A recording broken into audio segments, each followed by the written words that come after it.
Good glorious morning. I just want to take a minute before we start this video. My vlog is about how we start our tomato plants, and we do grow our own plants from heirloom seeds. But I'd like to invite you to watch our video. If you really enjoy it, we'd love for you to subscribe. The more subscribers we have to our channel, the more that we can do. So now we go on to the show, and I truly hope you enjoy our little vlog on how we plant our tomato seeds.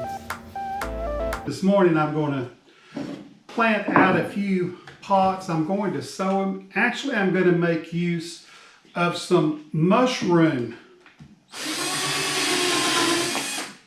Yeah, these were mushroom pots trays, not pots. These were mushroom trays that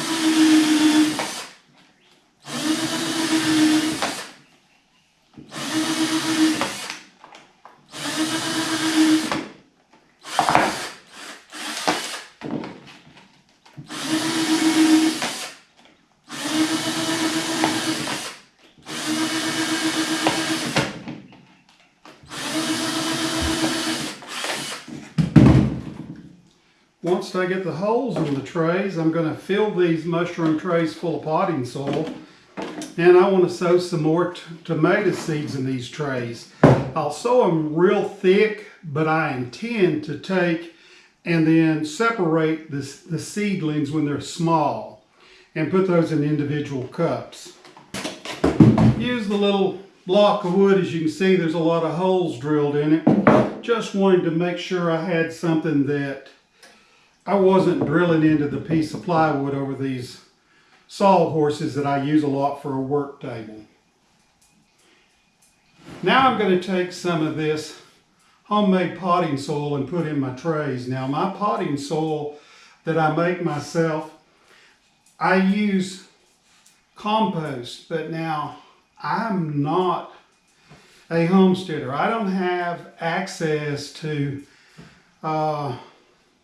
cow manure, rabbit manure, chicken manure, or anything like that. So I typically buy a large truckload of mushroom compost and have that delivered.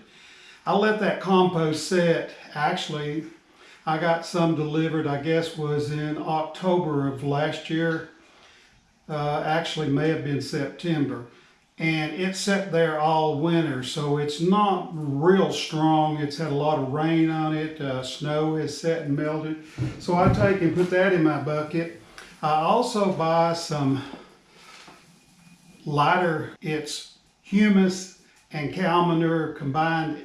It's not like the black cow composted manure. I find that has a lot of sand in it. But I mix 1 bucket of the mushroom compost to 1 bag, and I'll show you.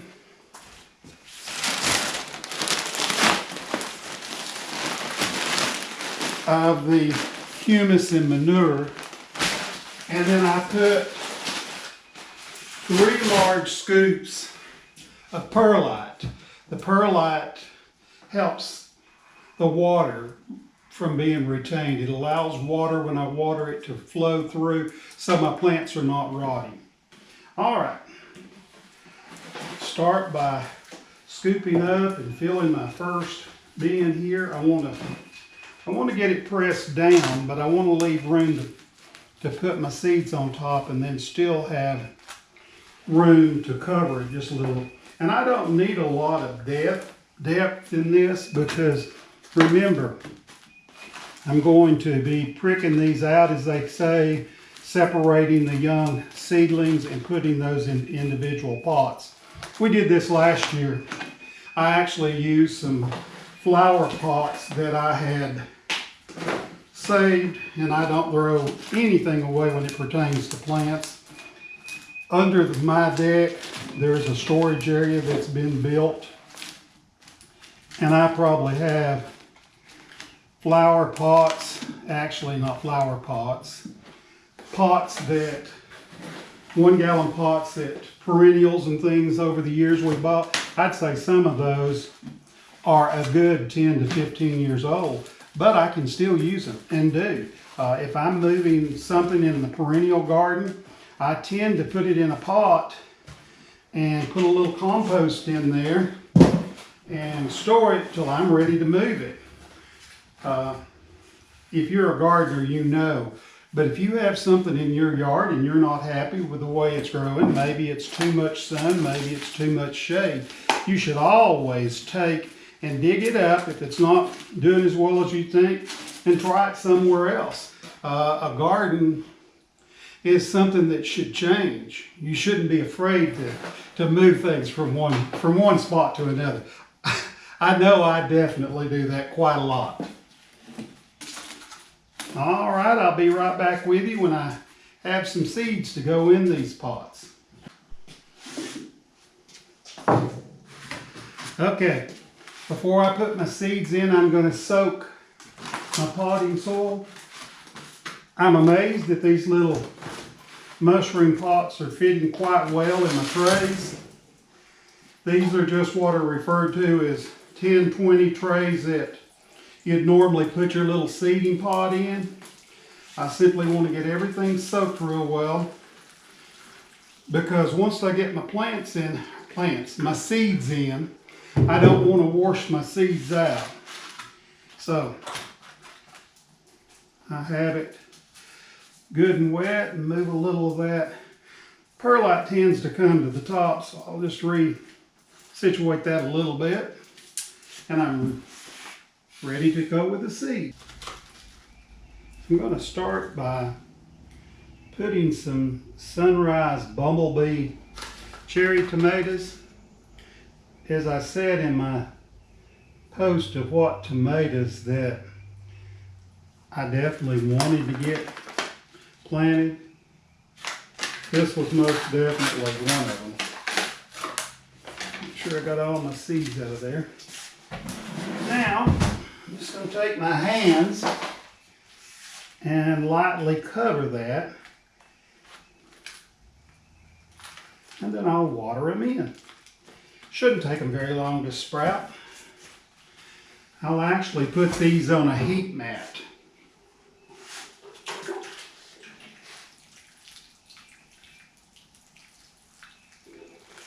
There should be enough moisture to cover the top. All right. The next one I'm going to plant is my Dr. Wychie. As I said,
Okay, here's our tomato plants underneath some grow lights.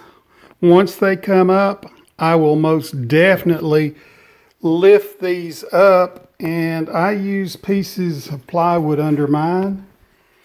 And as I can show you on these onions here, it's a little hard to see, but I have quite a few pieces of 4x4 pressure treated post, and I have those ends that I've cut, and I can definitely boost these up to where they're directly under the lights.